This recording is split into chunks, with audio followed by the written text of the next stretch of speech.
nafas dalam. Selesai untuk diskusi tentang kondisi pasien dan ini sering digunakan dalam kegiatan sehari-hari loh teman-teman. Assalamualaikum, halo teman-teman. Perkenalkan, nama saya Tiara Aditya Nintias dari kelas 1A Prodi S1 Ilmu Keperawatan NIM C 1020049. Kali ini saya bersama Dian Anggraini. Dian Anggraini. Kali ini kita membuat video mengenai komunikasi interpersonal antara perawat dengan perawat yang lain. Nah, Dian berperan sebagai perawat 2 ya, saya berperan sebagai perawat 1. Langsung saja, bagaimana sih komunikasi interpersonal itu? Kita langsung saja praktik, langsung ke videonya.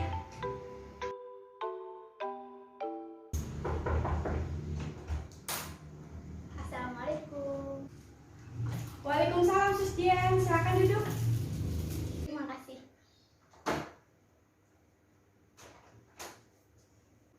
Selamat pagi Sus Dian. Pagi. Bagaimana kabar hari ini? Alhamdulillah Baik ya. Bagaimana kabar Sus Tiara? Baik, alhamdulillah. Terima kasih sudah bertanya. Jadi kita langsung saja.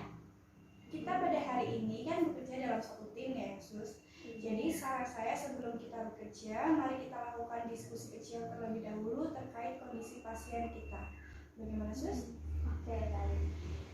Jadi pasien kita satu, namanya Tuan Dodi, umurnya 19 tahun, dengan diagnosa medis postlaparotomium, tingkat ketergantungan total care, sehingga pasien membutuhkan keperawatan umum.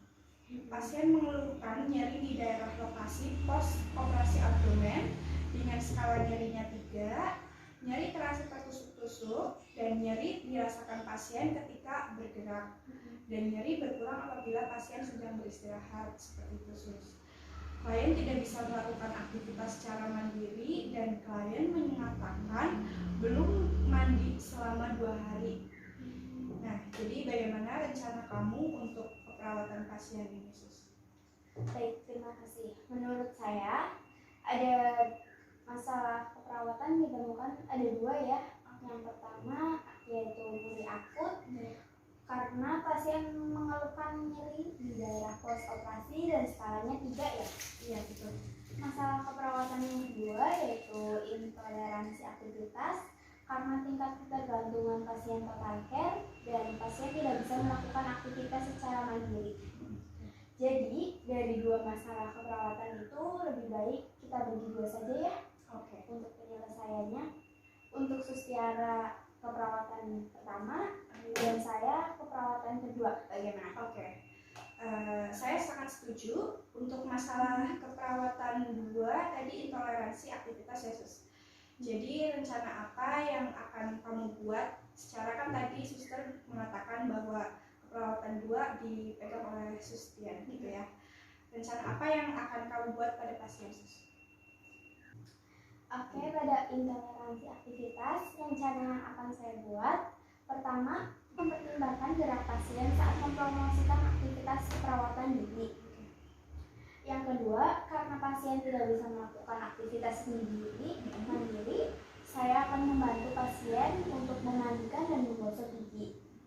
Yang ketiga, saya akan memastikan tempat tidur pasien nyaman dan bersih.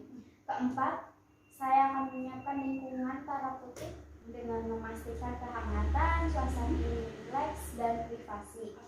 Kelima, saya akan mengajarkan kepada keluarga pasien bagaimana cara memandikan pasien agar keluarga juga dapat membantu dalam hal memandikan pasien. Intervensi yang saya lakukan berkaitan dengan keperawatan diri, mandi atau kebersihan. Karena masalahnya pasien sulit untuk beraktivitas secara mandiri. Lalu bagaimana dengan intervensi yang kami lakukan terkait dengan masalah keperawatan yang pertama? Oke, bagus sekali intervensi dari Sus Dian tadi. Saya sangat mengapresiasi ya. Baik, pada masalah keperawatan yang saya dapat yaitu nyeri akut ya Sus, betul? Iya. Intervensi yang akan saya buat yaitu yang pertama, saya akan melakukan pengkajian nyeri secara komprehensif, yaitu meliputi faktor pencetus nyeri, kemudian kualitas nyerinya, kemudian daerah atau lokasi yang terdapat nyeri pada bagian mana, begitu loh. Kemudian skala nyerinya berapa dan waktunya kapan serta berapa lama nyeri dirasakan. Seperti itu. Itu yang pertama.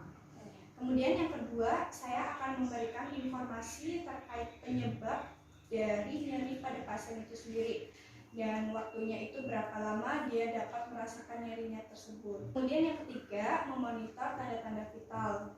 Yang keempat, saya akan mengajarkan teknik non-farmakologi. Misalnya teknik nafas dalam, terus teknik relaksasi distraksi, yaitu teknik yang bertujuan untuk mengalihkan perhatian dari rasa nyerinya itu sendiri. Jadi pasien nanti akan saya ajak untuk membaca buku atau menonton TV atau bahkan mendengarkan musik seperti itu agar dia itu tidak terfokus pada rasa nyerinya itu. Seperti itu, Gus.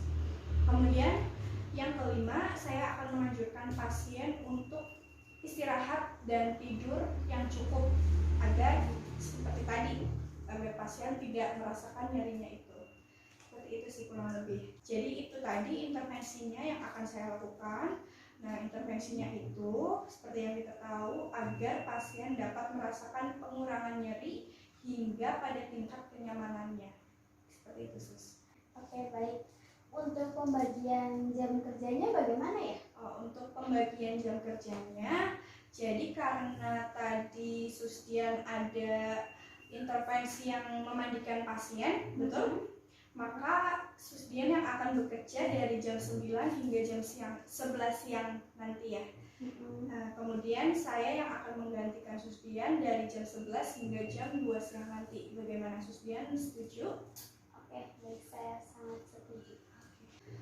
Oke, jadi kita sudah selesai untuk diskusi tentang kondisi pasien dan perencanaan apa yang akan kita lakukan terhadap pasien.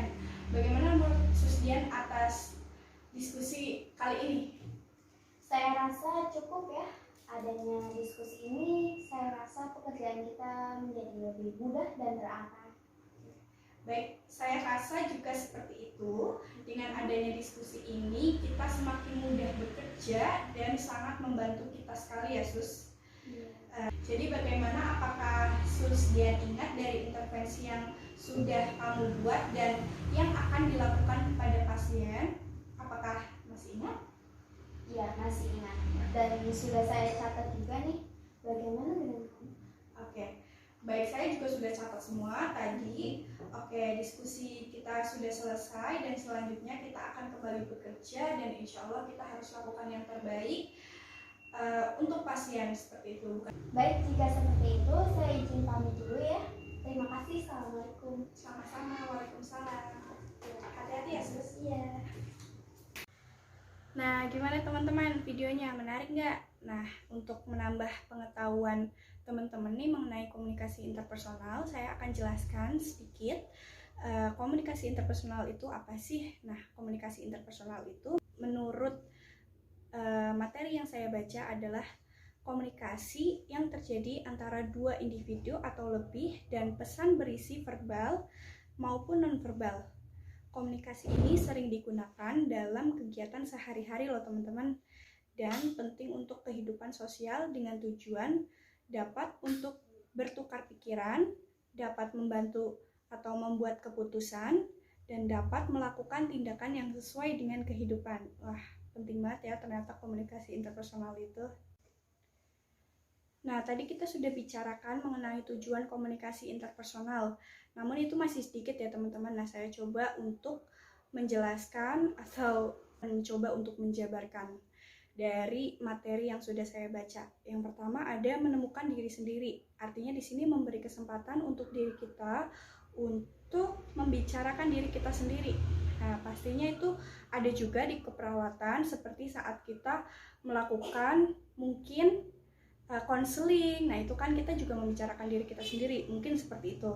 Selanjutnya yang kedua, menemukan dunia luar. Pastinya ya teman-teman, kalau kita melakukan komunikasi pastinya kita juga akan terinspirasi sama orang yang kita ajak ngobrol seperti itu. Dan banyak juga dari situ kita mendapatkan informasi dan akan membuka dunia luar. Kita akan tahu tentang dunia luar, itu pasti. Selanjutnya, yang ketiga adalah membentuk dan menjaga hubungan penuh. Nah, ini juga udah jelas banget, membentuk dan menjaga hubungan penuh arti. Nah, pastinya dari komunikasi ini kan dilakukan antara nggak mungkin satu, jadi 2 orang atau lebih gitu kan. Nah, pastinya kita juga akan dari situ kita juga ada menjalin hubungan gitu loh, bukan hubungan yang gimana ya, cuman hubungan dari cara kita mengobrol seperti itu. Selanjutnya, merubah sikap dan tingkah laku. Nah, ini juga nih.